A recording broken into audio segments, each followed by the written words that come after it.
We're going to make this simple for you. First 3 minutes, we're going to go through class. The last 3 to 4 minutes, we're going to go through a demonstration. So for the first 3 minutes, if you're a little bit simple-minded, you need some guidance, here's your first 3 that'll be helpful for you. Hard requirements: access to fairy rings. You need to have at least 50-100 to be able to catch those eclectic implings. You're going to need at least a butterfly net. I would recommend a magic butterfly net, which you can get from Elnock Inquisitor in Puro-Puro, and then impling jars. And if you do not have impling jars and you've never had impling jars in your inventory ever, you can talk to Elnock Inquisitor as well, and he will give you 7 the first time you ever talk to him. Otherwise, you can use the Hunter Kit Lunar Spell, or you can find some other ways to make them, which is a pain in the ass if you're an Ironman, so I'd recommend either using the Hunter Kit spell or getting the 7 free jars from Elnock Inquisitor. Soft requirements or recommendations would be having Dark Lore unlocked, which you get from completing a Kingdom Divided.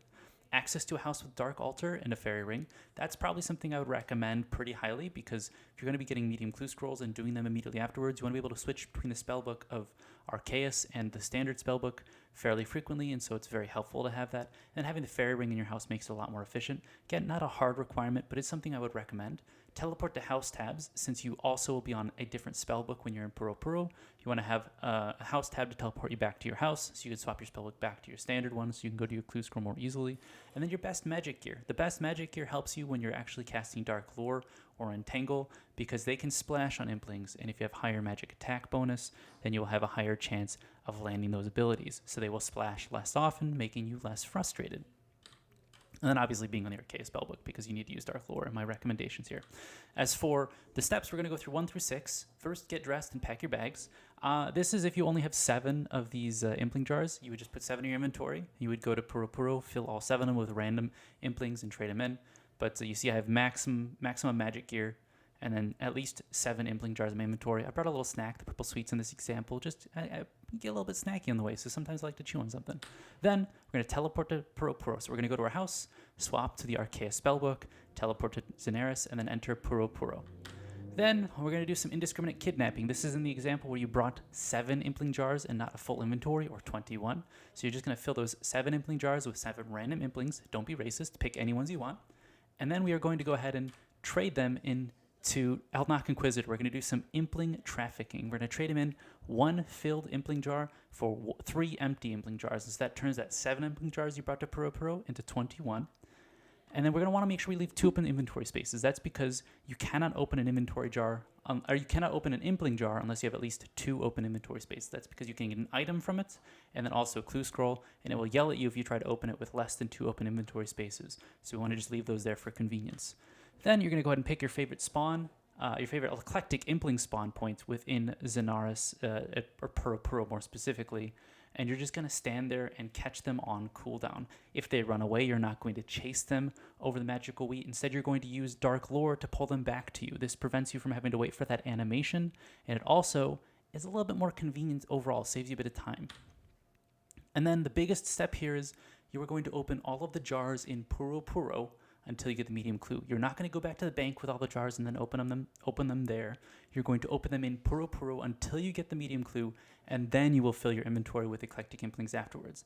This guarantees that every trip to Puro-Puro gives you at least 1 medium clue scroll, and there's a pretty good chance that when you go open the rest of those jars after your first medium clue scroll is completed, you will get a second one or even a third one. So the average, I think, coming out of Puro-Puro trips, when you take this method into consideration and do this strategy, is about 1.7 to 1.8 medium clues per trip to Puro-Puro, which is pretty good.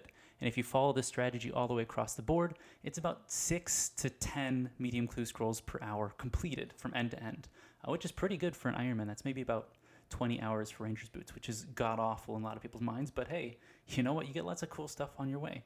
Now let's go through a demonstration or an example, because I think that'll be very valuable for some of you, because some of you are not good classroom learners, and that's why we also do an on-the-job learning. So you see here, I'm going to go ahead and skip that imp trafficking or that indiscriminate capturing step. I'm just going to bring 21 straight with me, but I'm going to teleport to my house. I'm going to change my spellbook to the Arceuus spellbook.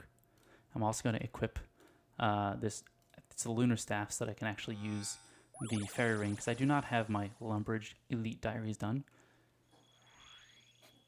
We are going to go to Zanaris, and then we're going to go to Puro-Puro within Zanaris, which is this little crop circle. Now here's an important thing. If you do not have, if you don't have Dark Lore unlocked, you have the opportunity to talk to the Wandering Impling over here, and he will show you an animation This animation shows you where the other crop circle is in the world. If you enter Puro-Puro from this crop circle, which this one looks like it's in Arceuus right now, but if you enter Puro-Puro from this crop circle, you have a 30-minute buff where you can walk through the wheat within Puro-Puro much faster.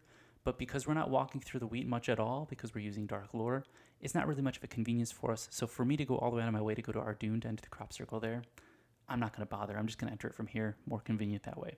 Then because I already have all my Impling jars, I don't need to capture 7 and then trade them to Elnock Inquisitor. Instead, I could just go straight down to this Impling spawn and start catching them on cooldown. I might need to change worlds though, because it looks like this guy might be catching them. He's kind of AFK though.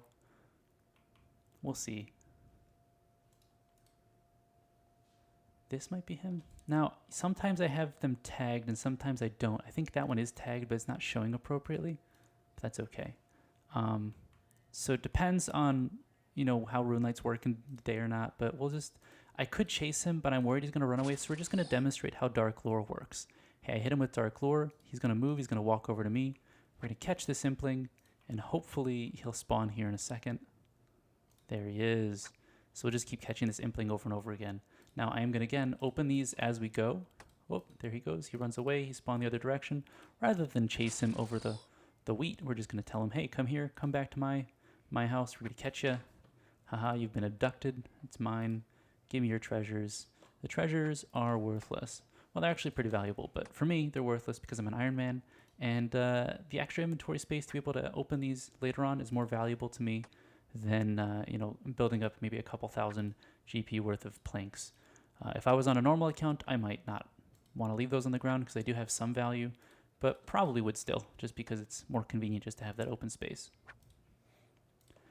But like I said, we're just going to continue to open these as we catch them. You don't have to open them all immediately, but we're just going to open these until we get a medium clue scroll, and then we're going to fill our inventory up with these Implings. And there we go. We already got our first clue scroll.